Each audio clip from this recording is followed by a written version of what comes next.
Hello everyone, welcome back to your online study group. I hope आप सभी अच्छे होंगे अपने घर पे।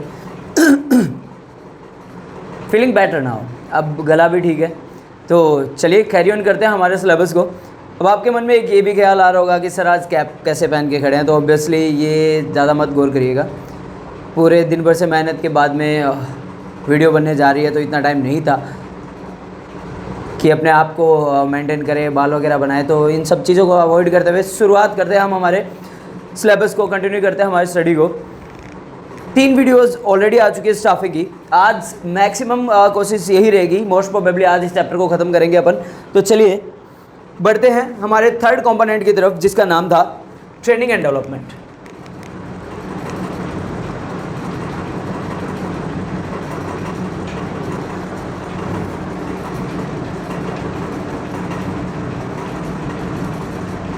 अब आपको एक चीज़ तो देखने के लिए मिल रही होगी कि अगर बात करें ट्रेनिंग की, तो भाई ये एक्चुअल में इसका हिस्सा है।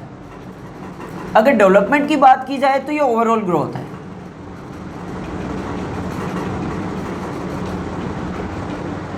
Overall growth of an employee, उसमें उसका कॉन्फिडेंस लेवल, उसमें उसकी कम्युनिकेशन स्किल्स, सारी चीज़ें आ जाती है। पर्सनालिटी डेवलपमेंट भी आ जाता है, बेसिक नॉलेज भी आता है, और मशीनरी या मैकेनिकल या टेक्निकल नॉलेज भी आता है, और जो भी हम ऑर्गेनाइजेशन में काम करें उसके वर्क प्लेस के बारे में इंफॉर्मेशन, हमारे सारी चीज़ें क्या है डेवलपमेंट के अंदर आती है।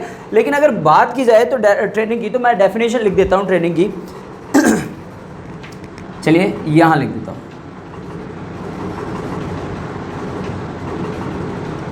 ट्रेनिंग मीन्स, थोड़ा लाइट हो रखा है marker. Training means equipping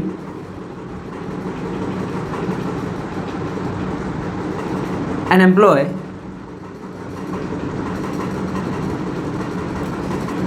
training means equipping an employee with required skills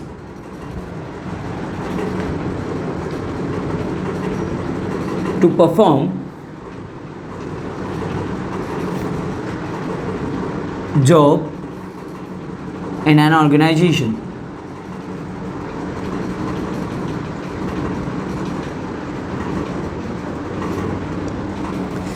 देखिएगा, अगर बात करी जाए ट्रेनिंग की, तो training means equipping an employee with required skills. ये चीज़ ध्यान से देखिएगा, विद रिक्वायर्ड स्किल्स, यानी एक एम्प्लॉय को वो सारे स्किल्स से इक्विप्ड करना है, या उसको फुल ऑन ट्रेन करना कि जिस काम को वो करने जा रहा है उसको कैसे करना है फॉर द बेटर रिजल्ट्स। अगर किसी भी तरीके की सिचुएशन आ जाती है तो उनको कैसे टैकल करना है, ये सारी चीज़ें यहाँ पे आएगी। टू परफॉर्म जॉब या फिर perform jobs in an organisation हो सकता है, फर्म हो सकता है, कंपनी हो सकता है, ठीक है, कुछ भी हो सकता है यहाँ पर। यानी एक इंसान को, यानी एक हमारे एम्प्लॉय को स्पेसिफाई करना, सारे स्किल से इक्विप्ड करना, सारी नॉलेज से इक्विप्ड करना, कि ताकि जो काम उसको दिया जाएगा उस काम को कैसे बेहतरीन तरीके से कर सकता है। अगर इसकी बात करें तो चलिए मैं बता देता हूँ आपको, पहले भी मैं बता चुका कि डेवलपमेंट की बात की जाए, ट्रेनिंग अपन ने देख चुके हैं। डेवलपमेंट की बात करें तो इट रेफर्स टू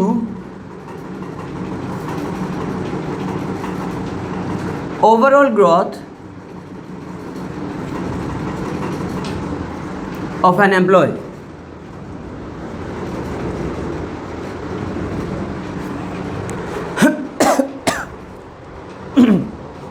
अगर एक एम्प्लॉय की ओवरऑल ग्रोथ की बात की जाए तो उसको किस नाम से जाना जाएगा? डेवलपमेंट के नाम से जाना जाएगा। अगर बात की जाए डेवलपमेंट की, तो ध्यान रखिएगा, it is a wider concept.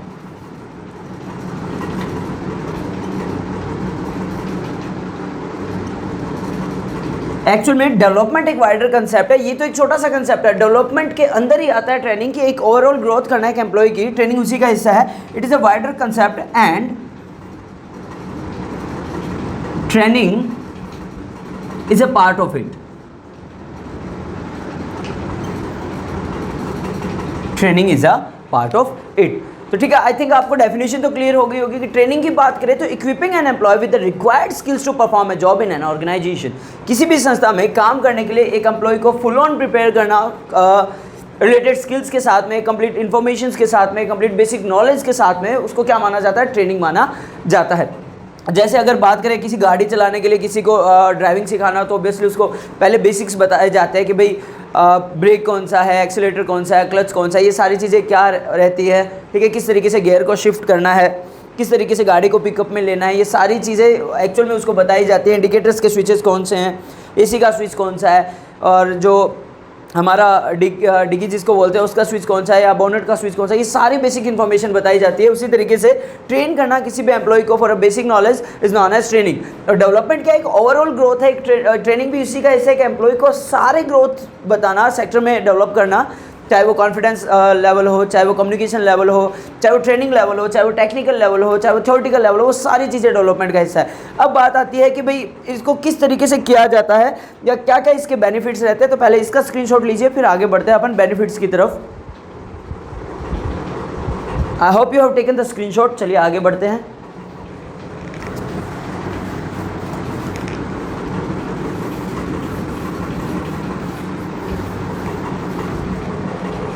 Heading डाल देता हूं मैं, बेनिफिट्स ऑफ ट्रेनिंग। चलिए यही लिख लेते हैं।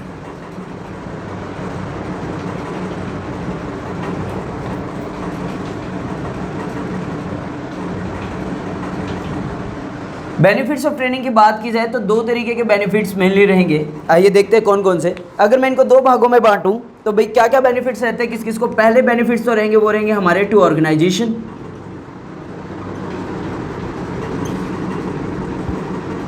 और टू एम्प्लॉय। अगर एक एम्प्लॉय को ट्रेन किया जाता है तो उसके क्या क्या फ़ायदे रहते हैं, ऑर्गेनाइजेशन को यानी फर्म को उससे क्या क्या बेनिफिशियरी रहती है, तो ये सारी चीज़ों की बात करें। सबसे पहले देखिएगा, अगर एक स्किलफुल या ट्रेंड कोई एम्प्लॉय होगा तो हमेशा वो क्या करेगा, टाइम बचाएगा हमारा, और रिड्यूस टाइम्स। अगर बात की जाए ऑन द जॉब ट्रेनिंग की, अगर कोई बंदा पहले से ट्रेंड है तो ऑब्वियसली उसको काम को समझने में ज़्यादा वक्त नहीं लगेगा, वो इजीली काम को कर पाएगा। और वैसे ही अगर बात आती है न्यू रिक्रूटमेंट की, तो जैसे ही कोई बंदा फ्रेशर आता है तो उसको पहले सारी चीज़ों को समझना पड़ता है और एक अरसा लग जाता है उनको इन सारी चीज़ों का नॉलेज लेते लेते। तो वो ऑब्वियसली काफ़ी ज़्यादा टाइम लगेगा उस चीज़ को खुद को स्टेबल करने के लिए, खुद को एडजस्ट करने के लिए ऑर्गेनाइजेशन में। तो और अगर पहले से ट्रेंड है तो वो पहले से अपने आप को एडजस्ट करके आ चुका होगा। नेक्स्ट अगर देखें तो बेटर परफॉर्मेंस,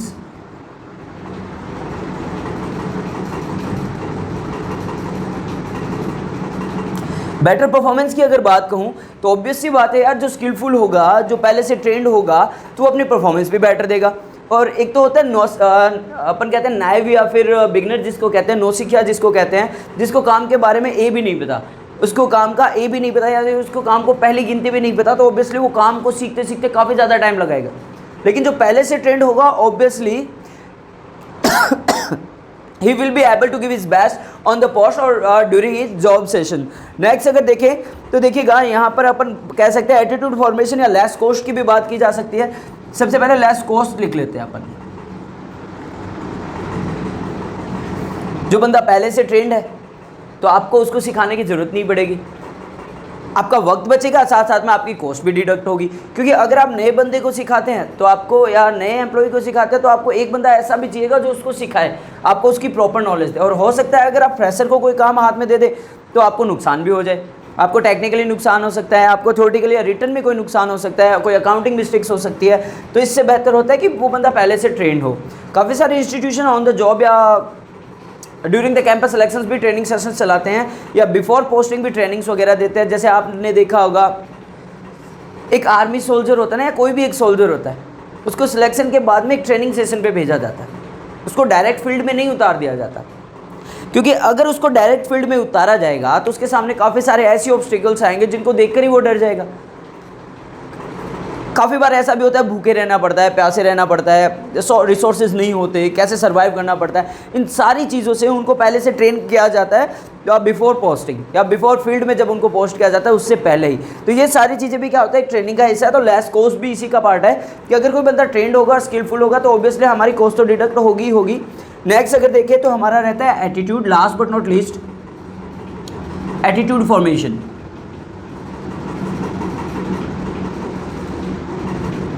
इसके बारे में मैं अभी बताकर आया हूँ। एटीट्यूड फॉर्मेशन यानी कि अगर कोई एम्प्लॉई फ्रेशर है तो ऑब्वियसली उसके सामने जैसे ही कोई प्रॉब्लम्स आएगी वो थोड़ा सा क्या करेगा, हड़बड़ा जाएगा।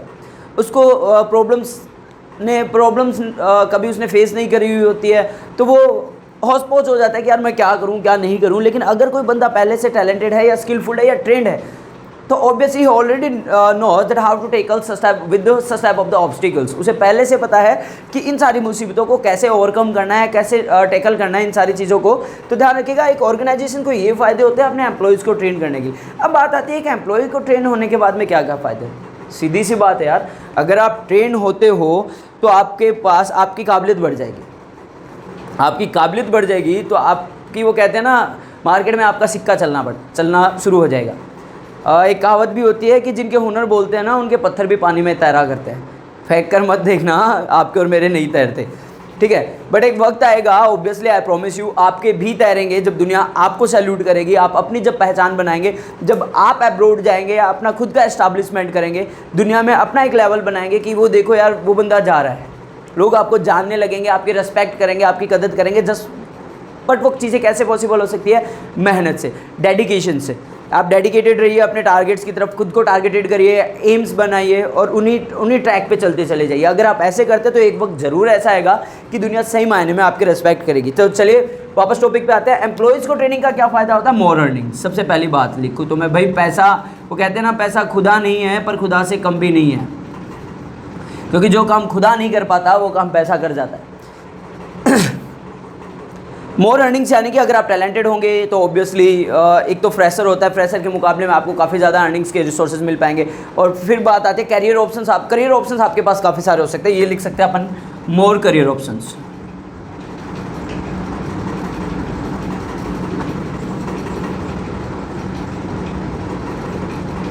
मोर करियर ऑप्शंस। अब आप ये देखिएगा, अगर आप स्किलफुल नहीं हैं, अगर आप फ्रेशर नहीं हैं तो ऑब्वियसली आप क्या सोचेंगे, यार मुझे कहीं पर भी जॉब मिल जाए, मुझे कहीं पर भी काम करने का मौका मिल जाए। लेकिन अगर आप स्किलफुल होते हैं, अगर आप ट्रेंड होते हैं, टैलेंटेड होते हैं, डेवलप्ड होते हैं, तो लोग अपने आप आपके पास चल के आते हैं कि सर हमारे पास काम करिए। लोग अपने आप आपके पास चल के आएंगे कि सर प्लीज़ हमें क्लास दे दीजिए, प्लीज़ हमें ऑफलाइन क्लासेस दे दीजिए, हमें ऑनलाइन क्लासेस दे दीजिए, या हमें थोड़ा वक्त दे दीजिए, हमें आपसे कुछ सीखना है। ये सारी चीज़ें क्या रहती है? मोर करियर ऑप्शंस भी उसी का हिस्सा है। अगर आप ट्रेंड होंगे तो ऑब्वियसली लोग आपकी रेस्पेक्ट करेंगे, क्योंकि ध्यान रखिएगा रेस्पेक्ट हमेशा काबिलियत की होती है। नेक्स्ट देखते हैं अपन, लेस चांसेस ऑफ एक्सीडेंट्स। अब यहाँ पे एक्सीडेंट्स की बात चलिए, अपन ड्राइविंग से ही मैटर कर लेते हैं। अगर आपको गाड़ी चलाना आता है तो देखिए पॉसिबिलिटीज़ को लेकर के मैं कुछ नहीं कह सकता, क्योंकि ये दुनिया जो है वो संभावनाओं से भरी हुई है, कहीं पर कुछ भी हो सकता है। लेकिन फिर भी एक तो जो नया ड्राइवर होता है जिसने अभी अभी चलाना सीखा, और एक ट्रेंड ड्राइवर होता है जो काफ़ी सालों से चला रहा है, तो ऑब्वियसली उसको ये पता होता है इन केस किस वक्त पर इमरजेंसी ब्रेक लगाना है, कैसे लगाना है, अगर गाड़ी का टायर ब्लास्ट भी हो जाता है तो कैसे टैकल करना है, किस तरीके से लोगों की जान बचानी है। ये सारी चीज़ें क्या है? लेस चांसेस ऑफ एक्सीडेंट है। उसी तरीके से अगर मैं टेक्निकली इसको लेकर जाऊँ तो जैसे मान लीजिए कोई मैन्युफैक्चरिंग कंपनी है, तो ऑब्वियसली मैन्युफैक्चरिंग कंपनी तो बड़ी बड़ी मशीनरीज भी होगी। अगर आप किसी फ्रेशर बंदे को बिना किसी ट्रेनिंग पे उन मशीन्स पे छोड़ेंगे तो ऑब्वियसली गलती होने के चांसेस काफ़ी ज़्यादा बढ़ जाते हैं। लेकिन एक ऐसा बंदा जो काफ़ी सालों से उन्हीं मशीन्स पे वर्कआउट कर रहा है, तो उसको पता है कि कैसे इन मशीनों को टैकल करना है, कहाँ पर गड़बड़ी हुई होगी या कोई ख़राबी आ जाती है तो उसको पता होता है कि भाई कैसे कन्फिगर करना है, कैसे फाइंड आउट करना है। जैसे आप लोगों ने ये कई बार नोटिस किया है कि सेलफोन का जो मदरबोर्ड होता है ना, उसमें छोटे छोटे डॉट्स होते हैं। मैं कई बार सोचता हूँ कि यार ये बंदे कैसे कर पाते होंगे इनको, क्यों? Because they are trained. अगर हमें आप मदरबोर्ड खोल के दे दें और कहें इसको ठीक करना है, तो जनाब मदरबोर्ड के टुकड़े होंगे, ठीक तो नहीं होगा, ठीक है। ऑब्वियसली देखिएगा, फिर बता देता हूँ। ऑर्गेनाइजेशन की बात करें तो रेड्यूस टाइम्स, बेटर परफॉर्मेंस के लिए लेस कॉस्ट रहती है, एटीट्यूड फॉर्मेशंस भी रहता है, ऑर्गेनाइजेशन के लिए। एम्प्लॉयज़ की बात करें, मोर अर्निंग होगी, ज़्यादा टैलेंट होगा, ज़्यादा पैसे मिलेंगे, आपकी रिक्वायरमेंट भी बढ़ेगी, लोग आपको पूछेंगे, आपकी ज़रूरत बढ़ेगी। मोर करियर ऑप्शंस, अगर आप टैलेंटेड है तो ऑब्वियसली आप कहीं पर भी सर्वाइव कर पा सकते हैं। अगर आपको एक चीज़ नहीं के लिए ऑप्शन नहीं मिल रहा तो ऑब्वियसली आपको पता है कि you are having a sufficient guts and talent, then you can go with the other side. आप दूसरी तरीके पे जाकर या दूसरी जगह पर जाकर अपने आप को सर्वाइव कर सकते हैं, अपने टैलेंट को प्रूव कर सकते हैं, अच्छे अर्निंग सोर्स गेन कर सकते हैं। लेस चांसेस ऑफ एक्सीडेंट, अगर आप ट्रेंड हैं तो ऑब्वियसली आपको एक्सीडेंट के चांसेस तो कम ही देखने को मिलेंगे। I take the screenshot. फिर आगे बढ़ते हैं, आज का लास्ट टॉपिक करते हैं मेथड्स ऑफ ट्रेनिंग, और फिर हमारा स्टाफिंग का चैप्टर पूरा। आई होप आपने स्क्रीनशॉट ले लिया होगा।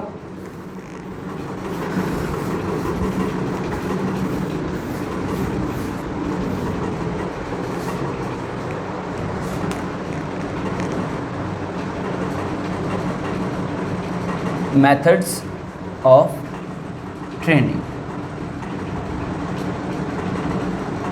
Methods of training. अगर मेथड्स ऑफ ट्रेनिंग की बात करें तो देखिएगा, मैं इसको दो भागों में फिर से बांटूंगा। एक को मैं लिखूंगा ऑन द जॉब,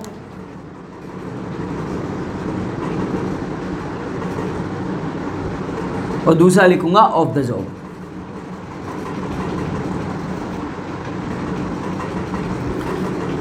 अगर बात आती है ऑन द जॉब ट्रेनिंग्स की, देखिए ये जो ऑन द जॉब ट्रेनिंग है ये ऑब्वियसली एट प्रेजेंट टाइम सबसे ज़्यादा ट्रेंड में।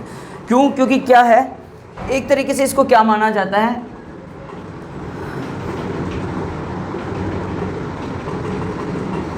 Learning while doing job. आपने सुना होगा कोई बंदा एटलीस्ट सीए के एग्जाम्स दे रहा होता है या सीए कर रहा होता है तो वो किसी अकाउंटेंट के पास या किसी पहले से जो रेपुटेटेड सीए उनके नीचे काम करना शुरू कर देते हैं, और वो ऑब्वियसली उनको एक छोटा सा रेम्यूनरेशन भी देते हैं। सीखने के साथ साथ उनको पेमेंट भी किया जाता है। ऑन द जॉब ट्रेनिंग इसी को कहा जाता है। इंटर्नशिप भी इसी का हिस्सा है कि आप काम भी कर रहे हैं, साथ साथ में आपको सीखने को मिल रहा है, और ऑब्वियसली आपको क्या मिल रहा है, थोड़ा पैसा भी मिल रहा है, ताकि आपके जो पर्सनल एक्सपेंडिचर्स है, आप आपके जो हाउस होल्ड एक्सपेंडिचर्स हैं उनको फुलफिल कर सके। ऑब्वियसली क्या माना जाता है, ऑन द जॉब ट्रेनिंग माना जाता है। ऑन द जॉब ट्रेनिंग को मेनली अगर अपन देखें तो 3 से 4 पार्ट में डिवाइड करेंगे। पहला अगर अपन देखें तो रहता, चलिए मैं लिख देता हूँ यहाँ पे, अप्रेंटिसशिप प्रोग्राम।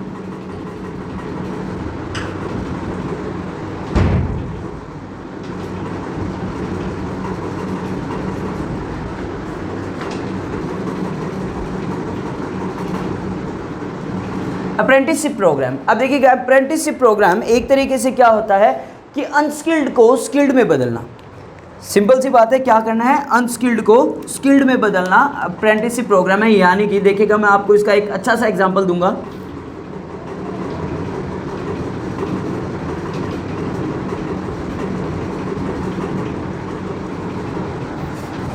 आप इसमें देखिएगा ऑब्वियसली 2 लोग होते हैं अप्रेंटिसशिप में। आपने कई बार नोटिस किया है कि आप किसी सैलून में जाते हैं या फिर किसी टेलर की शॉप पे जाते हैं, या आपके घर पे कभी कोई मैकेनिक आता है या फिर कोई इलेक्ट्रिकल डिपार्टमेंट से कोई मैकेनिक आता है, तो जो मेन मैकेनिक होता है ना उसके साथ 1-2 बंदे और होते हैं।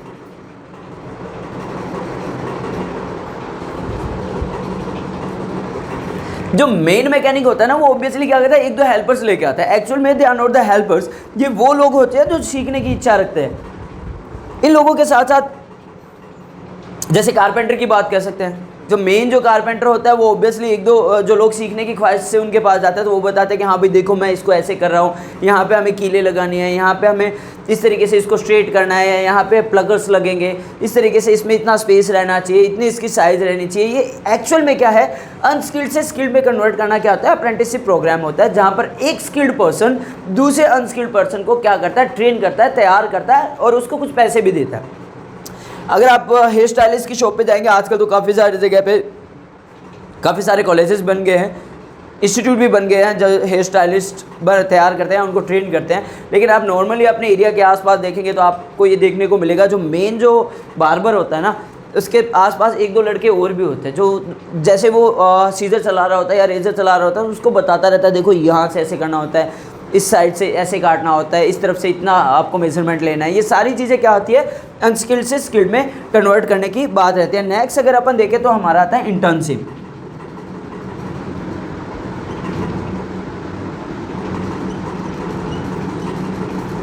अब इंटर्नशिप की बात की जाए तो आज के टाइम में इंटर्नशिप को लेकर के काफ़ी सारे इंस्टीट्यूशंस हैं।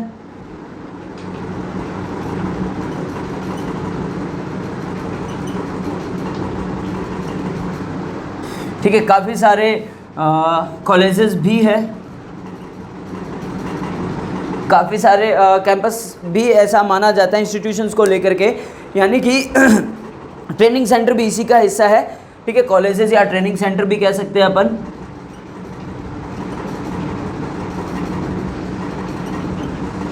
ठीक है, अब यहाँ पे क्या होता है, जैसे अपन टीचिंग की बात कर लेते हैं। एक टीचर की जॉब से पहले क्या चलता है, बैचलर ऑफ एजुकेशन चलता है, बीएड की क्लासेस चलती है। जैसे उसमें 2 साल का जो कोर्स होता है उसमें पहले सेशन में ही, पहले साल में एटलीस्ट 3 से 4 महीने उन स्टूडेंट्स को या जो बीएड कर रहे होते हैं उनको बाहर भेजा जाता है अलग अलग स्कूल्स में पढ़ाने के लिए, ताकि जो उनका टीचिंग मेथड है, उनके जो स्किल्स हैं उनमें इंप्रूवमेंट आ सके, उनको ट्रेनिंग प्रॉपर्ली वो खुद को ट्रेन कर सके। कि भाई काफ़ी बार ये होता है, मैंने देखा है कि जो बच्चे बीएड कर रहे होते हैं, अगर उनको आपको व्हाइट बोर्ड या ब्लैक बोर्ड पे खड़ा कर देते हो चौक हाथ में लेकर के, तो उनके हाथ कांपने लग जाते हैं बच्चों को देख करके, या वो बोल ही नहीं पाते। तो ऐसी चीज़ों से ओवरकम करने के लिए इंटर्नशिप मेथड्स भी चलते हैं। जैसे मैंने पहले आपको सीए का एग्जांपल दिया था, जो स्टूडेंट सीए कर रहे होते हैं वो बड़े जो पुराने रेपुटेटेड चार्टर्ड अकाउंटेंट्स होते हैं, उनके नीचे काम करते हैं, काम सीखते हैं, उनको पैसा भी मिलता है। इंस्टीट्यूशंस भी हैं आजकल इसके काफ़ी सारे। नेक्स्ट अगर बात करें तो लास्ट हमारा आता है एजुकेशनल इंस्टीट्यूट की अगर बात की जाए, यानी ऐसे भी एजुकेशनल इंस्टीट्यूट्स हैं जो बाकायदा इन चीज़ों की ट्रेनिंग देते हैं।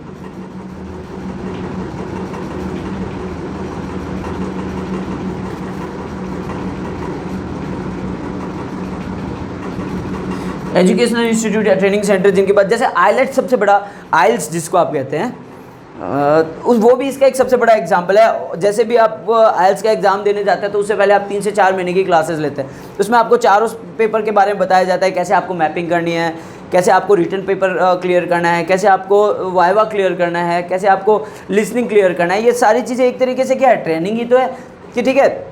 लेकिन यहाँ पर ये चीज़ें क्या आती है, ऑन द जॉब का एजुकेशनल इंस्टीट्यूट का हिस्सा नहीं माना जाएगा। क्यों नहीं माना जाएगा? क्योंकि यहाँ पर आपको पैसे भी मिलते हैं। अगर आप ऑन जॉब रहते तो आप जॉब पर भी हैं और आपको कंपनी में नई पोस्ट के लिए या नई जॉब के लिए, आपको प्रमोशन के लिए आपको ट्रेन किया जाता है कि आपको किसी दूसरे फील्ड में भेजना है तो आपको किस तरीके से ऑब्स्टिकल्स को पार करना है। तो आइलेट्स वाला एग्जाम्पल तो यहाँ पर शूट आउट नहीं करेगा।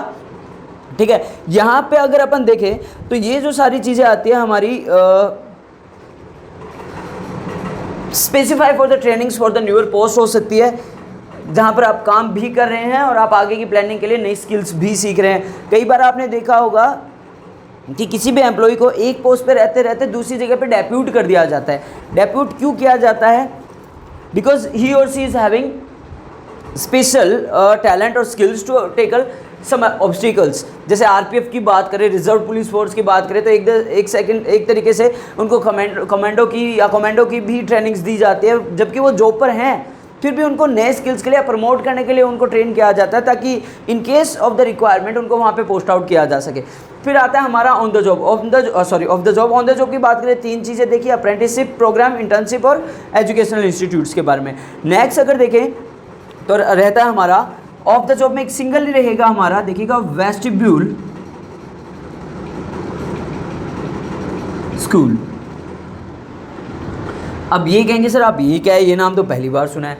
वेस्टिब्यूल स्कूल्स एक्चुअल में क्या है, ऐसे स्कूल्स होते हैं जो स्पेसिफाइड किए जाते हैं बड़े बड़े मैकेनिकल प्रोग्राम्स को लेकर के। अब जैसे इमेजिन करिए आपने इंजीनियरिंग की, ठीक है, या मैकेनिकल इंजीनियरिंग किया, आपने अच्छे रिकॉर्ड से पास आउट भी किया, आप मेरिट होल्डर भी हैं, लेकिन अभी तक आपके पास क्या है, एक थ्योरेटिकल नॉलेज, प्रैक्टिकल नॉलेज आपने बुक्स में पढ़ा है, लेकिन एक्चुअल में रियलिटी में आपने वो मशीनरीज नहीं देखी। आपको किसी बड़े प्लांट में, किसी बड़ी कंपनी में स्पेसिफाई किया गया, पोस्ट आउट किया गया और आपको डायरेक्ट जाते ही उन मशीनों का सामना करना पड़ गया। तो आपके पास बुकिश नॉलेज तो है बॉस, लेकिन थ्योरेटिकल नॉलेज नहीं है। तो यहाँ पे पंगा ये आता है कि अगर आप उनमें हाथ डालने की कोशिश करेंगे तो गड़बड़ी हो सकती है, और ये मशीनें इतनी महंगी होती है कि यहाँ पर गलती होने का मतलब लाखों में नुकसान हो जाना। तो ऐसे स्कूल्स इसलिए बनाए जाते हैं कि आप अगर ऐसी जगह पे जाएं तो आपकी गलती के चांसेस ना के बराबर हैं। तो नुकसान भी नहीं हो पाएगा, कॉस्ट भी बच जाएगी।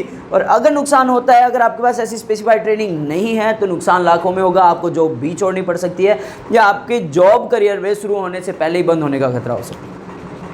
ये था हमारा स्टाफिंग। अगर आपको वीडियो सही में पसंद आ रही है, आपके लिए बेनिफिशियरी प्रूव हो रही है, तो please don't forget to like and share.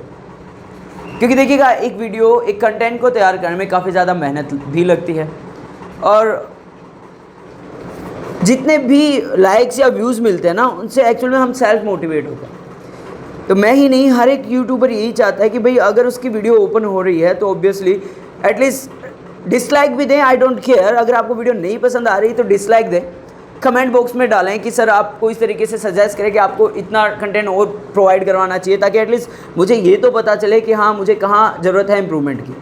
But जहाँ तक मैं जानता हूँ, जहाँ तक मेरी ऑफलाइन क्लासेस, मेरा करियर मैंने इतने साल बिताए हैं एजुकेशनल स्टडीज़ को लेकर के या इंस्टीट्यूशंस को लेकर के, तो कोशिश मेरी यही रहती है कि मैं बेस्ट से बेस्ट कंटेंट प्रोवाइड करवाऊँ अपने स्टूडेंट्स को, अपने व्यूअर्स को। तो please please please don't forget to like, comment and subscribe. बने रहिएगा। नेक्स्ट क्लास जो हमारी स्टार्ट करेंगे अपन नेक्स्ट चैप्टर को लेकर के, हमारा पहला चैप्टर यहीं तक पूरा होता है। Thanks a lot, have a great day, stay safe, stay healthy. और हाँ, भीड़ भाड़ वाले पब्लिक प्लेसेस पे जाने से बचे, कोरोना फिर आ चुका है। So stay safe, have a great day.